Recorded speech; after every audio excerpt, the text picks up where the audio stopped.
kami mau mengimplementasikan yang pertama yaitu tadi kelola kenali potensi. Bapak Ibu, tapi nunggu jam absen. Kalau lebih nanti Bu Intan yang Enggak, saya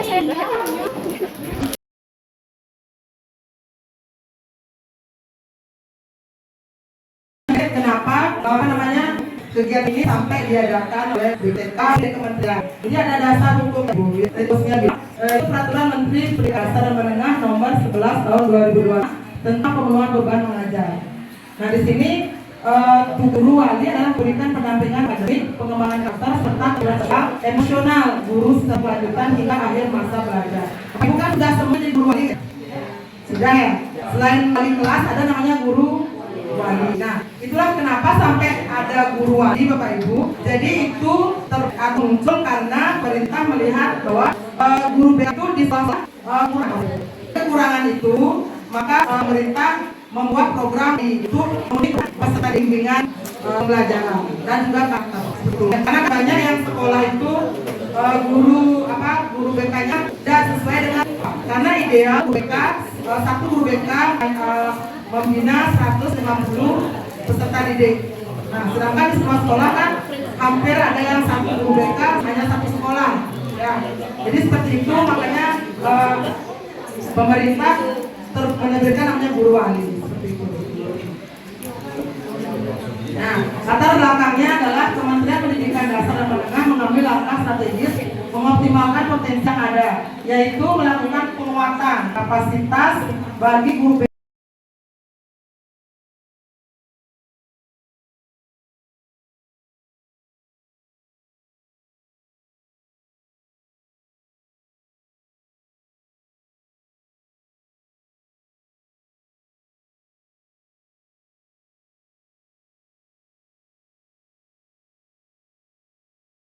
Itu ada namanya situasi. Bagaimana siswa itu bisa aja dengan aman dan nyaman.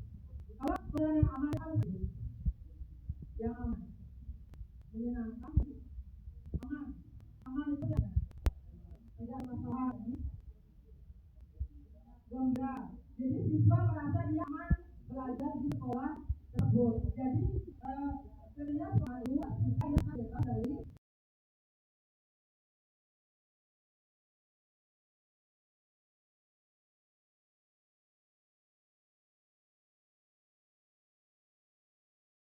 yang pertama adalah aktivitas.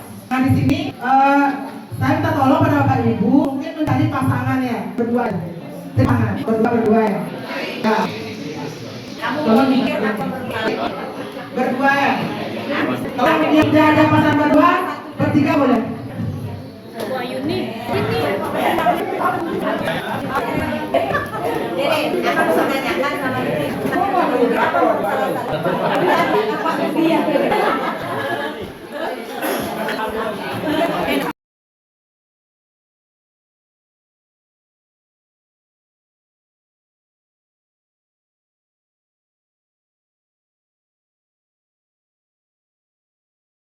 Tulis Bapak Ibu, apa yang bisa Ibu amati dari pasangan Bapak Ibu dari pengamatan luar dulu. Jangan bertanya, ya menebak ini kan tebak-tebakan.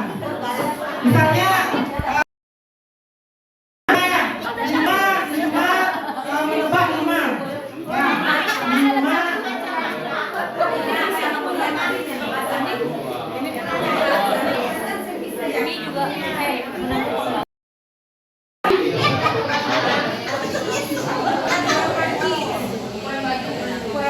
lima saja kan gampang itu 5 ya, nggak banyak kok 5. Sudah selesai. Anak berapa? Bapak yang Oh Bu Dewi, silakan disampaikan. Sama Pak Budi. Baik, durasi waktu ketika saya berikan penelitian terhadap Bu Dewi ini. Yang pertama adalah galak. Galak Ibu. Galak. Kadang-kadang sama mudanya. Cantik. Iya. Baik hati. Benar Bu? Iya.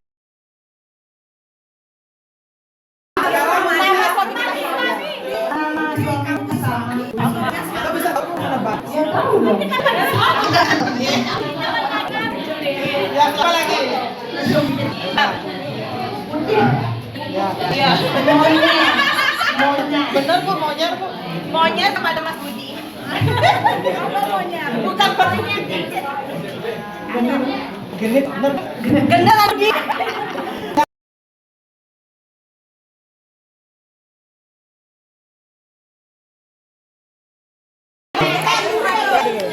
Saya lihat dari paling nafsuan.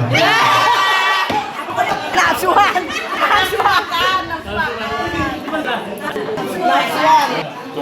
Dua. Lagi Pak, Bapak. Kalau dia, ini calon istri banyak.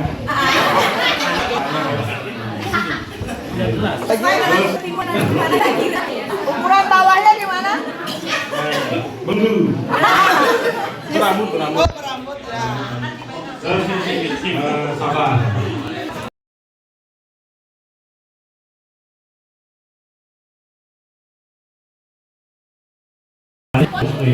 Ini terus miliki bulu di tangan dia suka suka ya suka menang Bawa apa ini? menang baju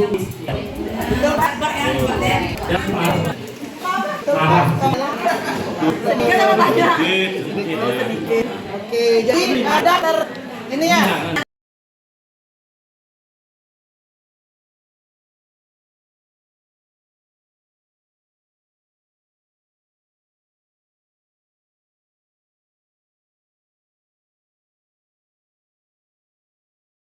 Kadang yang kedua 40 tahun, kemudian Liga Lahiran, memiliki satu putra, mengajar bahasa Inggris. Itu Bapak maksudnya. Kalau saya tahu nih dua tangan. Ya. Sakit deket apa nih? Sekarang Ibu konfirmasi benar nggak itu? Ibu yang mana benar? Apa? Oh, salah berarti. Ya. Putra satu. Ya. Ya. Berarti giliran Ibu. Benar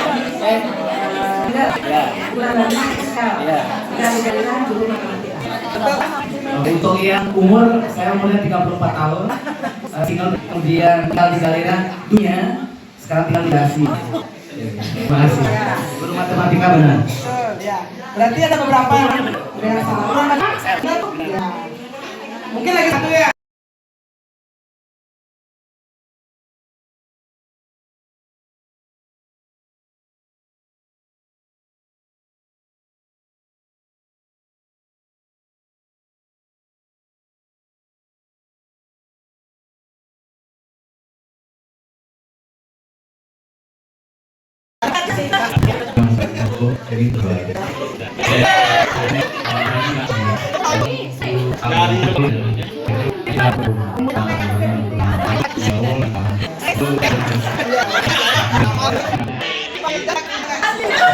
Untuk pihak Oh, tepat.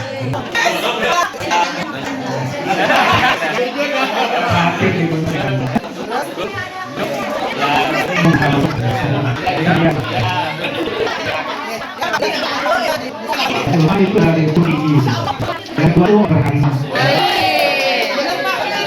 Karena beliau baik dan ramah.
Itu perlu kita gali Bapak Ibu.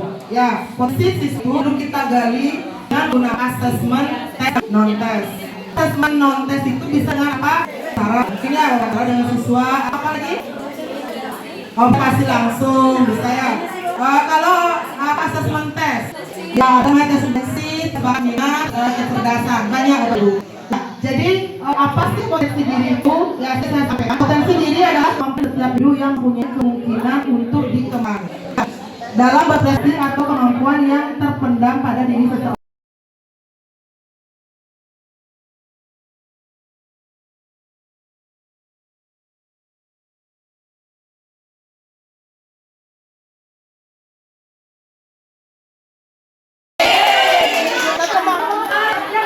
Jangan banyak tubuh yang berkembang.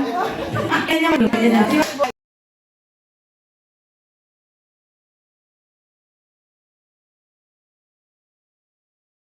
bisa menunjukkan atau mengembangkan potensinya. Seperti mungkin siswa yang sudah ikut lomba menyanyi solo, seperti contoh siswa kelas 10-nya ya. Jadi dia mengenali potensi dia di bidang musik. Atau mungkin siswa yang sudah menjadi atlet, dia sudah bakat potensinya di bidang olahraga. Tetapi pasti saya rasa masih banyak siswa yang belum bisa mengenali potensi dirinya masing-masing. Nah, kemarin kami sudah melakukan implementasi beberapa kelas dengan materi mengenali potensi diri. Jadi pengalaman saya kemarin itu pasti banyak siswa yang belum tahu apa potensi dirinya. Nah, nanti kita akan mengadakan menjawab tes ya Pak Ibu ya terkait dengan mengenai potensi gaya belajar nanti ya. Kecerdasan majemuk. Jadi apa hubungan antara potensi dan kecerdasan majemuk, Pak Ibu? Ada yang tahu nggak apa hubungannya? Potensi dengan kecerdasan majemuk.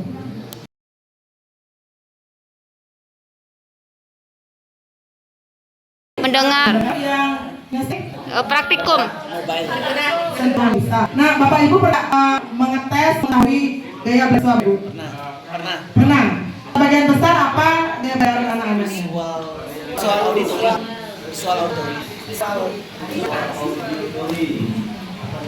Oke.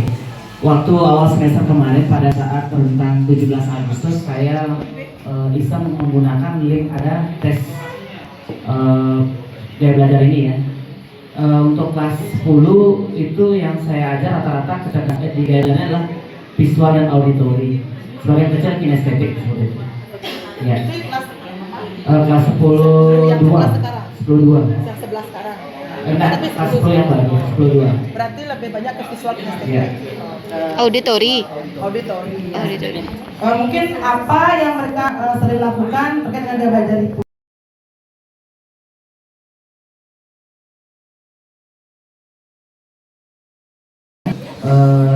Dan nampak sekarang kalau kita memang dari awal sudah menetapkan atau membuat tipe gaya belajar ini, kalau kita maksimalkan dia akan linear ya sesuai. Sedikit mungkin kinestetik itu mungkin ada siswa yang kita lihat ya nggak bisa diam gitu. Dia warawiri atau mungkin diskusi dengan temannya itu karena dia nggak bisa. Belum selesai. Aku kan bilang jam 5 itu sama ininya. Belum selesai orang jam 5. Mbok Sri masih di sini juga. Orang Mbok Sri nanti di sana yang gini. Iya. Oke. Ya. Terima kasih Pak Ibu ya. Jadi gaya belajar ini sangat mempengaruhi dalam strategi pembelajaran kita sebagai seorang guru dalam menerapkan di kelas ya. Karena ketika tidak bisa memahami seperti itu Nah, jadi sebenarnya yang terkait dengan tes ini siswa kelas 10 kan sudah pernah bukan. Nah, kemarin ya awal-awal kelas 10, tapi masih ada yang kemarin belum tahu atau mungkin gaya belajar itu bisa kembang atau berubah. Ya, itu kan bisa berubah ya sesuai dengan mungkin situasi atau perkembangan dari tingkat pengetahuan siswa. Ya, jadi siswa tersebut seperti yang saya sama Pak Bas sudah memastikan, kita perlu mengenali potensi siswa itu untuk apa? Tujuan masa depan mereka. Ya. Jadi ketika siswa sudah tahu tentang potensi dirinya, terus bisa mengembangkannya, sehingga siswa tersebut akan bisa ke depan memilih karir yang tepat untuk masa depannya.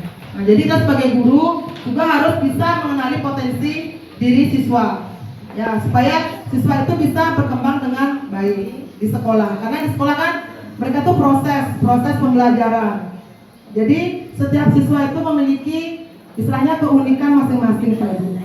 Ya, jadi tapi masih mungkin ada siswa yang memiliki potensi terpendam dan dia belum bisa mengembangkannya. Itu karena faktor apa? Belum percaya diri siswanya, atau mungkin dia belum menemukan yang tepat apa sih minat bakatnya.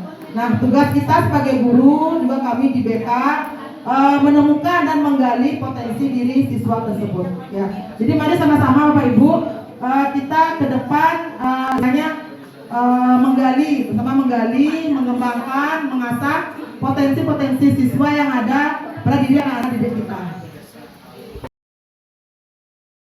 Seluruh materi hari ini, yaitu yang pertama yaitu mengenali potensi siswa itu melalui pembelajaran gaya belajar dan bagaimana siswa itu dapat memahami guru melalui gaya belajar yang diterapkan atau bisa kita kenali melalui gaya belajar siswa ya.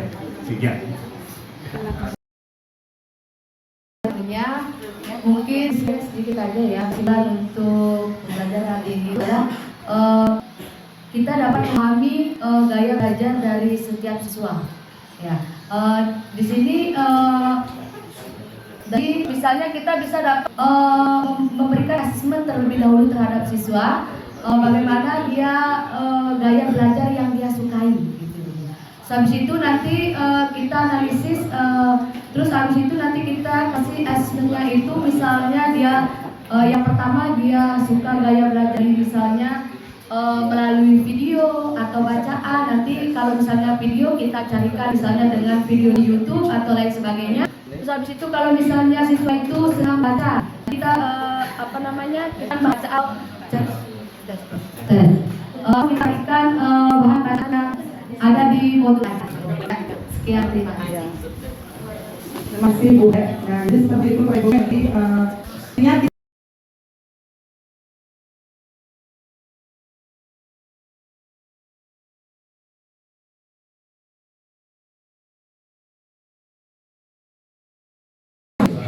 sebelum selesai Bapak Ibu kita sekarang ke apa yang akhir yaitu aplikasi. Bapak Ibu masih pegang HP semua? Oke, sekarang bisa dibuka Google dulu.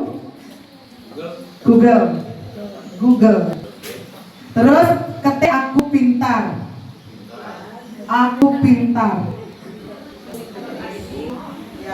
Pintar dari awal.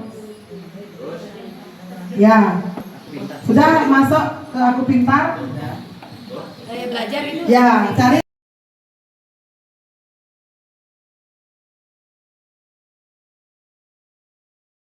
Nanti memilih siswa Pak Ibu. Dulu juga bukan dia belajar kita ya, karena kita kan istilahnya guru pintar lebih daripada siswa.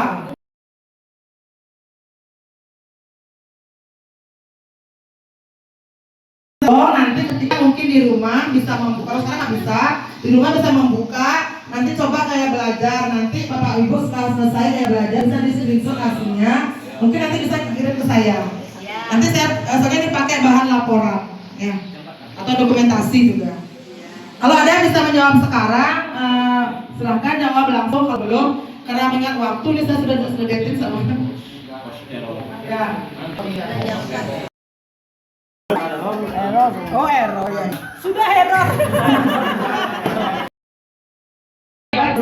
Ya, nanti di rumah mungkin pas Bapak Ibu sudah santai-santai sambil live, sambil apa mungkin ngomong ya. Nanti hasilnya kita tolong di screenshot, dikirim ke saya. Ya. Mungkin dari saya sekian dulu Pak Ibu. Mohon maaf kalau ada salah kata dari saya. Jadi kami di sini tidak bermaksud menggurui Pak Ibu. Ya, seperti kata Pak Ibas tadi, kami hanya fasilitator. Calon pasti belum masih calon ya. Tapi Tapi tadi ibunya sudah merekomendasikan Pak Ibas menjadi seorang fasilitator daerah. Ya, nanti tugas Pak Ibas adalah pengimasan ke sekolah-sekolah